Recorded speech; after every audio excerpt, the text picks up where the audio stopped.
Bal word vertikaal opwaarts vanaf die grond geprojekteer en bereik na 'n rukkie sy maksimum hoogte. Ignoreer die effekte van lugweerstand.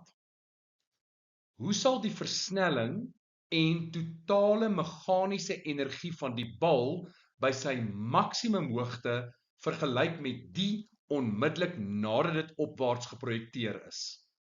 Die korrekte antwoord is A. Vryval is die enigste krag wat op die bal inwerk, gravitasie.